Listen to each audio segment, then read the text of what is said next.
Hey guys, and welcome back to another episode of the Watford career mode here on FIFA 20. We're now about 3 or 4 episodes away from completely finishing this series for this year. So it's been a long old journey from where we started out with Watford, but we've made great signings, we've made great progress, and now we're on the verge of possibly making it through to the Champions League final and possibly getting that coveted top 4 finish that I've talked about every season that I've done this, even though we're in season 4 now. But before we think about the Champions League and before we get too distracted by that, we do have 3 key and huge Premier League games today. We are just off the top 4. We'll have a look at the table quickly just now before we jump into the first game. But if we have any chance of getting into the top 4, we've got to win all of these 3 Premier League games, and then we can shift our focus over to the Champions League. But let's have a look at the table and let's see what might happen if we win all 3 games in this episode. So as you can see, guys, we sit 8 points behind 4th place Chelsea. Liverpool have pulled up a little bit of a gap. It's been very, very tight in all 4 of those top 4 positions all season. But we're 8 points behind with just 6 games remaining. So unless Chelsea, Man City and United have a madness and just lose, then it's going to be very, very tough for us to get that top 4. We obviously do have a game against Manchester United, our final Premier League game of the season, which I don't know. If we're in with a chance of finishing the top 4, that game is going to have huge pressure on top of it. Obviously, finishing top 4 isn't that much of a big deal, obviously, because we're not playing the next season. But I set that out as a target at the beginning of this whole career mode series, and we haven't been able to do it so far. Obviously, making it through only into the Champions League because we won the Europa League last season. But 8 points off. We're going to have to win first games up against Stoke, who are bottom of the table, I think, or close to the bottom of the table. Yeah, bottom of the table with just 5 points. So got to slap these guys around, show them who's boss, and let's jump into it. So at the rate Stoke are going, they are going to beat, well, I wouldn't say beat is the right word, surpass Derby County's record of the lowest points total in a Premier League season. They're on 5 with just a few games left to play, and given how many points they have at this part of the season, I doubt they're going to be getting a couple of wins. So let's put a couple of goals past these lot, get our confidence up going into the key Premier League games remaining in this episode. Oh, and Stoke go ahead. How have we gone behind to the team bottom of the bloody league? What is this? They played around us well. It looks like Soyuncu, or was Ruben Dias, got fouled. They kind of, instead of getting back into position, they gave up. I don't want to see any of that type of attitude from the players. I think it was Ruben Dias. That's not what I want to be seeing from our players. As it goes into Iñaki Williams, and he makes it 1 or equalises. We weren't behind for long. That's exactly what you get when you play against us. You never know when Iñaki Williams might pull up there. I was actually trying to play the ball out wide there. For some reason, Kessie played the ball into Iñaki Williams. I'm not going to complain as he gets his 22nd Premier League goal of the season. I think he's got 20 Premier League goals in every season since he's come here, which is like amazing. It's very, very rare that a player does that from when he first joins a club, particularly in the Premier League. So that's just shows the quality and class of Iñaki Williams. Oh, look at this Gnabry in behind. Oh, hasn't got the strength though. Come on, Serge. Well, in real life, Serge has got bigger things on his plate this evening. Champions League final time. He's going to be trying to win. I think it's his first Champions League. Yeah, I think it'll be his first Champions League. He's been absolutely mega for Bayern Munich in the Champions League knockout round since they went into this kind of bubble in Portugal. Yeah, he's been mega. Like the goals he scored in the both the Barcelona win as well as the semi-final have just been fabulous. And he's been showing like why he's one of the best wingers in the world. And there it is, the half-time whistle. And yeah, I think we haven't really made too many chances. I think we've just been a little bit complacent, assuming that the chances will come and we'll make the goals. We got the goal very easily with Iñaki Williams. Yeah, just haven't really created too many chances and troubled the Stoke goalkeeper. But I think if we keep plugging away, this Stoke team will tire. They'll demoralise as well as the game goes on. Hopefully that gives us a few more chances to score some more goals in the second half. For you, coverage on EA Sports of the Premier League fixture. Oh, and Renato Sanchez winning the ball back greatly into Iñaki Williams. He makes no mistake. That's it. All we need is one chance, especially that man there, Iñaki Williams. All we need is one chance. Renato Sanchez, fantastic play in midfield. That's why we gave him the start today, to provide that kind of versatility and power in the middle of the park. And that's exactly what he does, winning the ball back. And then just setting Iñaki free. That's all you got to do. He was in between the centre-backs. They couldn't catch him, and he slotted the ball past them. That is 2-1 ahead. Hopefully now we can stretch away and maybe get a couple more goals. Iñaki Williams. Oh, trying to get his hat-trick, and there he blasts it in. It was great play again from Iñaki Williams, getting away from his defenders. And that is a hat-trick from him. Not sure he scored many hat-tricks this season. Obviously, he always seems to bag a brace, but he never really seems to get a hat-trick. But he gets a hat-trick today with a bit of a lucky goal there. It wasn't the best shot when he cut inside on his right foot. As he got blocked by the defender, but the keeper was out of the equation then. He blasts it home for his hat-trick, 24 Premier League goals. Can he get 30? We haven't got many games left, but we're not playing the hardest of teams, so maybe he can make it 30 Premier League goals. Maybe he can do it in this game. They seem to be giving the ball away through to Iñaki now. Serge Gnabry, straight at the goalkeeper. How's he not scored there? It was a fantastic run. Thought about squaring it to Iñaki Williams, but he's got a hat-trick. We can be greedy with some other players. As we've made a couple of substitutions to bring on, well, we will be making a couple of substitutions to bring on just a bit of youth here, to give them a few minutes, you know, get a bit of play time for them as we're going to bring on Gilmour and Saka, as Iñaki Williams battling away here, gets his strike away, and it's going to go for a corner as the goalkeeper tries to kung fu kick it away. But there you go, you see the substitutions. Gilmour and Saka coming on for the final 15-ish minutes here as, it's got in at the far post. Is that an Iñaki Williams goal, or is that a Ruben Dias goal? It looks like it's a Ruben Dias goal, it looks like, as he makes it 4-1. It was a header at the front post by Iñaki Williams, but it looked like it was going to bounce just over the crossbar until Ruben Dias popped up. And the Stoke team played pretty well in the first half, but as I predicted, they kind of just run out of steam in this second half. As you see, great corner there, swung in at the near post. Iñaki Williams, free header at the front post, and Ruben Dias. It might have been going in anyway, but Ruben Dias decided to get himself his third Premier League goal of the season, and that should be game over now. And there we go, there it is, the full-time whistle, and we win 4-1 in the first game of this episode. An easy win in the end, Iñaki Williams getting his hat-trick, but you wouldn't have expected any less against the bottom team in the league, Stoke, playing them at home when they've pretty much already been relegated. They haven't got much to play for, so onwards and upwards it is to the next game in this episode.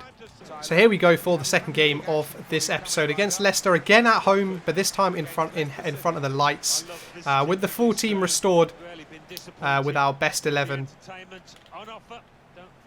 Leon Bailey just destroying this Leicester defence right from the outset, running straight at them, holding no prisoners right from the outset as we get an early corner, but it looks like it's a little bit too close to the goalkeeper.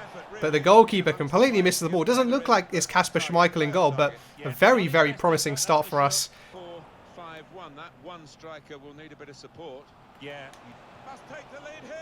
Oh, and it falls to Iñaki Williams, who makes it 1-0 early on. Yo, we've been absolutely all over them at the beginning of this game as Iñaki Williams and Leon Bailey take the piss with a ridiculous celebration there. But that was all from Serge Gnabry again, running straight at the defenders, going past his man, trying his luck with a shot, but getting saved there by the goalkeeper. It's straight to the feet of Iñaki Williams. And that's 25 Premier League goals now. Yeah, there it is. 25 Premier League goals for that man, Iñaki Williams. And maybe the 30 dream is on. Maybe he can get 30 Premier League goals in this season. That would be a fantastic achievement, because he again was pretty slow at the beginning of the season, but he's warmed up very nicely as the season's gone on. Oh, Leon Bailey again set away here down the left-hand side. Takes a shot this time instead of trying to cross the ball. Trying to squeeze it in the near post was always going to be tough to squeeze it in there at the near post. But into Iñaki Williams. Oh, he puts his header just wide of the post. Yo, what kind of juice is Iñaki Williams sipping today? Everything that goes in the box, everything that comes in from a corner, everything, he seems to be all over. I don't know what someone put in his breakfast this morning, but he is on it today.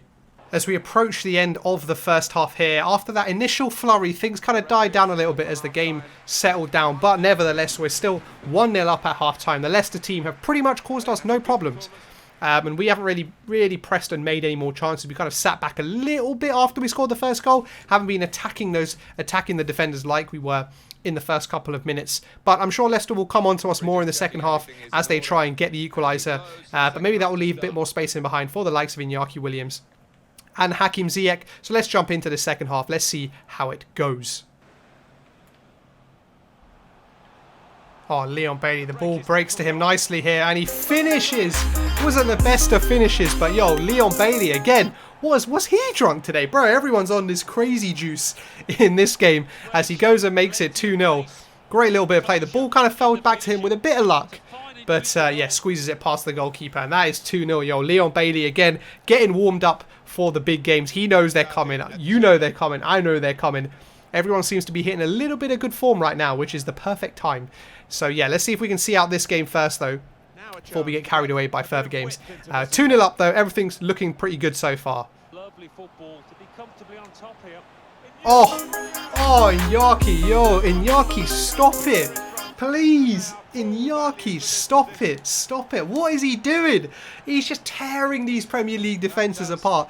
Yo, this Leicester defence isn't even that bad. He gets a little bit lucky, but yo, there's no stopping that. There's absolutely no stopping that. As we bring on there Bukayo Saka for Leon Bailey. But look at that. That's 2 goals again for Iñaki Williams. Can he make it another hat-trick? Back-to-back hat-tricks? Is that a thing? Is that a thing?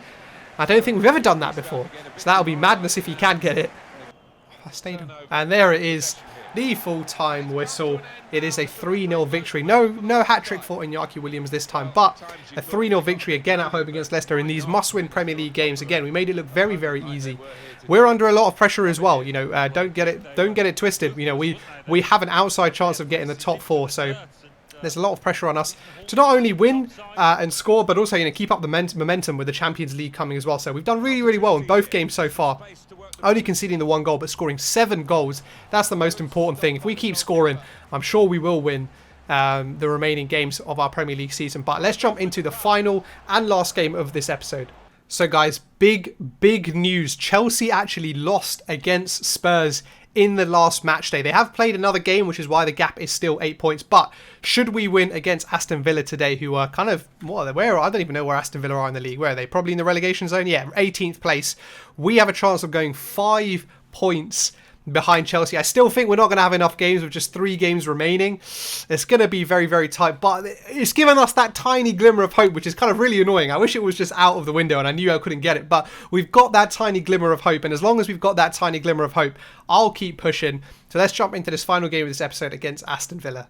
So here we go, last up for the final game of this episode with the Champions League game against Juventus, or Piemonte Calcio, coming up next. I've decided to make a couple of changes. As you can see, Renato Sanchez there starting in midfield, just to make sure we keep the team fresh, but we've still got the likes of Hakim Ziyech and Iñaki Williams playing, just to make sure we don't rest too many players and risk, you know, drawing or losing a game like this, because we can't afford to do that. We saw the table just before this game, and the importance of, you know, making sure we keep up the pressure. Chelsea have already slipped up once. Maybe they'll slip up again if we keep putting the pressure on.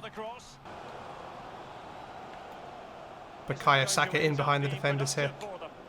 Get it back into Hakim Ziyech, and I was ready to say he puts it in the corner, but what a save. Yo, what is that save from the goalkeeper? Look at that. It was nicely controlled. It was going in the far corner. Oh, come on. This better not be one of those games where a goalkeeper just has an absolute madness against us. Oh, there it is, the half-time whistle. We made plenty of chances in that first half to make it 1-0 and go ahead. But, yo, this goalkeeper has been having a bit of a madness today, and he's kept pretty much everything out for us. So I do want to rest some of the players there. As you can see, there are 5 shots on target in the first half and no goals. I do want to try and get an early goal if possible. I do want to give some of the big players a rest before the Champions League semi-finals. So hopefully we can score early here in the second half, and then try and just put this game to bed, really.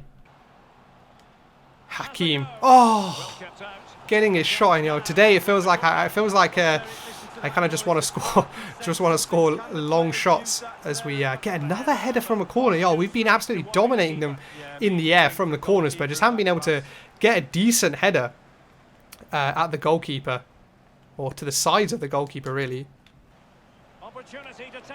No. No! How have we gone behind? Oh, Jesus. I was hoping for a quiet second half where we would get one goal, maybe sit back. Aston Villa wouldn't cause us too many problems. Why have they gone and scored? Oh, my God. And now Brecalo's, come on. Just giving the ball away straight away. Oh, no. Guys, after Chelsea slipped up, we've got to get a win here.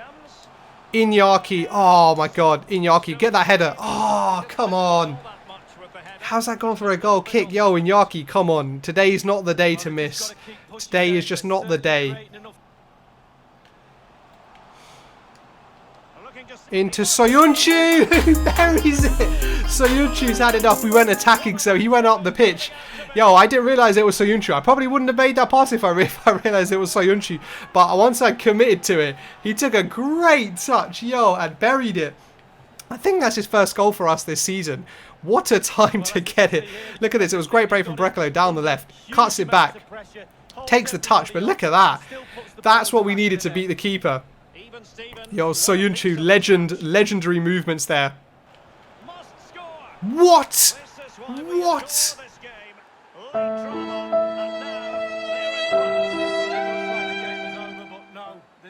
I wanted to go balanced to just give us a bit of time, you know, be patient and try and get the winning goal. But, oh my God, we've conceded again. Yo, man, this game is mad scripted, man. Just as Chelsea lose. And now we'll probably go up and score, most probably. Oh, no. As Iñaki Williams. Ah, loses the ball. Iñaki, no, this isn't the game. This is not the game. Oh, damn it. Oh, man. We lost at home to Aston Villa after putting 4 and 3 past our past 2 opponents. We lose 2-1 against a Aston Villa team in the relegation zone. We faced 2 teams in the relegation zone today. Oh, man. And we haven't got 3 wins. I swear down, if I find out that Chelsea win, oh man, it's going to be ropes for me. It's going to be ropes. Okay, so it's not so bad, but it could be worse. Obviously, I forgot that Chelsea played before us, so we now go joint on 35 games with 75 points. But you see there, more importantly, we've dropped down to bloody 6th. I've been so occupied at looking up to try and see if we can get 4th position that I haven't been looking at Spurs behind us as they come and join us on 75 points, and it will be the biggest anticlimax if we finish 6th in this season. It will be horrendous, but you guys got to make sure you tune in for the next episode where we forget about our woes in the Premier League and focus purely on that Champions League and the both legs of the semi-final against Juventus. And make sure you guys subscribe so you don't miss that. You don't want to be missing that one. And thank you guys for watching, and I'll catch you on the next one.